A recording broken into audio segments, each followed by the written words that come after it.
আসসালামু আলাইকুম ওয়া রাহমাতুল্লাহ। নাহমাদু ওয়া নুসাল্লি আলা রাসূলিল কারীম, আম্মা বাদ।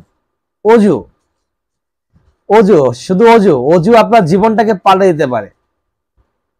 ওযু করার মাধ্যমে একজন মানুষের সমগ্র লাইফ পরিবর্তন হয়ে যেতে পারে। অত্যন্ত গুরুত্বপূর্ণ একটি কাজ এটা। যখন মানুষ ওযু করে, আমরা যখন ওযু করি তখন আমাদের কাছে ফ্রেশ লাগে, পবিত্র পবিত্র মনে হয়, মনের ভিতরে একটা কেমন যেন সুখ অনুভব হয়। আমার হয়, আপনাদের হয় কিনা জানি না, যদি হয় তাহলে অবশ্যই জানাবেন। ওযু করার পরে দেখবেন মানুষ মুখ দিয়ে খারাপ কথা বলে না। ওযু করে কেবল আসলো, তখন তার সামনে যদি কেউ কোনো নেগেটিভ কথা বলে, কোনো খারাপ কথা বলে, তখন কিন্তু সে একটা কথা বলে যে ওযুটা করে আসলাম, সেজন্য তোমাকে কিছু বললাম না। তার মানে ওযু কতটা ফ্রেশনেস করে দেয় মানুষকে, কতটা ফ্রেশ হয়ে যায় মানুষ ওযু করলে। মানুষের ওযু করার পরে তার কাছে মনে হয় যে সে খুব ভালো কাজের ভিতরে জড়িত আছে।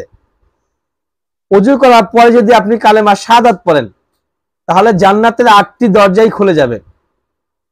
যে কোনো দরজা দিয়ে আপনি প্রবেশ করতে পারেন। ওযু করে রাতের বেলা যদি আপনি ওযু করে ঘুমিয়ে যান, তাহলে 3 জন ফেরেশতা আপনার পাহারায় থাকবে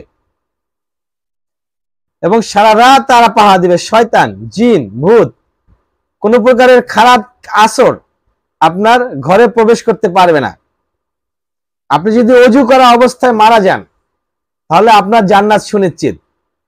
ওযু করা অবস্থায় কোনো ব্যক্তি মারা গেলে যে তার ঠিকানা হচ্ছে জান্নাত। এই যে কত কত উপকারের শেষ নাই।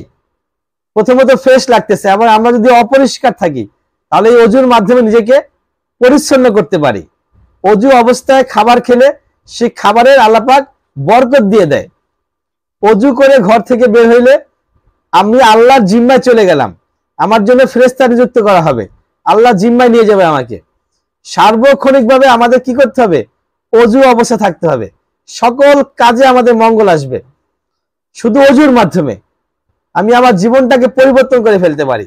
যদি ওযু করার পরে আমার মুখ দিয়ে কোনো গালি না আসে, ওযু করার পরে যদি আমি মিথ্যা বলতে না পারি, ওযু করার পর যদি আমি কাউকে ধমক না দেই, তাহলে বুঝতে পারেন সামান্য ওযুতেই যদি এত কিছু হয়ে যায়, তাহলে যদি 24 ঘন্টায় আমার ওযু অবস্থায় থাকে, তাহলে জীবনটা কিরকম হইতে পারে। আর এই যে আমি ভালো কথা বলতেছি, ভালো কথাটা কোত্থেকে আসছে? ওযু করার পরে যে আমার মুখ দিয়ে নেগেটিভ কথা আসে না এবং ভালো কথাই বের হয়, এটা কোত্থেকে ফায়সালা হয়েছে? উপর থেকে ফায়সালা হয়েছে। তো যেহেতু ওযু করার কারণে উপর থেকে ফায়সালা হয়েছে, আমার মুখ দিয়ে খারাপ কাজ বের হবে না, তার মানে সার্বক্ষণিক আমি ভালো কাজ করব। আমরা সাধারণত এখন বর্তমানে ওযু করি 5 ওয়াক্ত নামাজের পূর্বে। তাহলে আপনি চিন্তা করেন, ওযু ছাড়া নামাজ হয় না, নামাজ ছাড়া জান্নাত হয় না। তার মানে ওযু কত বড়! ওযু হচ্ছে বিশাল জিনিস।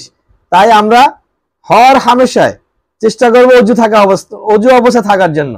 যেহেতু ওযু অবস্থায় থাকলে আমি জান্নাতে চলে যাব যদি মারা যায় ওযু অবস্থায়। তার মানে আমাকে কেউ ঠেকাতে পারে? ওযু ছুটে যাবে, সঙ্গে সঙ্গে গিয়ে আবার ওযু করে নিব, ঘুমানোর পূর্বে ওযু করে ঘুমিয়ে যাব, সব সময় ওযু অবস্থায় থাকবো। তাহলে আমাদের জীবনের সর্বোচ্চ যে সাফল্য, সর্বোচ্চ সাফল্যের সংজ্ঞা কে দিয়েছেন?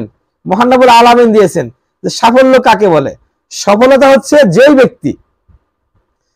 ব্যক্তি নিজেকে জাহান্নামের আগুন থেকে বাঁচিয়ে নিল, জাহান্নামের আগুন থেকে বাঁচিয়ে নিল এবং জান্নাতে প্রবেশ করতে পারলো, সে হচ্ছে সফলকামী, সেই সর্বোচ্চ সফলতা অর্জন করলো। তা আমরা যদি ওযু অবস্থায় থাকতে পারি এবং ওযু অবস্থায় আমাদের মৃত্যু হয়, তাহলে আমরা জান্নাতে চলে যাব। অর্থাৎ সর্বোচ্চ সফলতা চলে আসবে এই ওযুর মাধ্যমে। ওয়া আখির দাওয়ানা আলহামদুলিল্লাহি রাব্বিল আলামিন।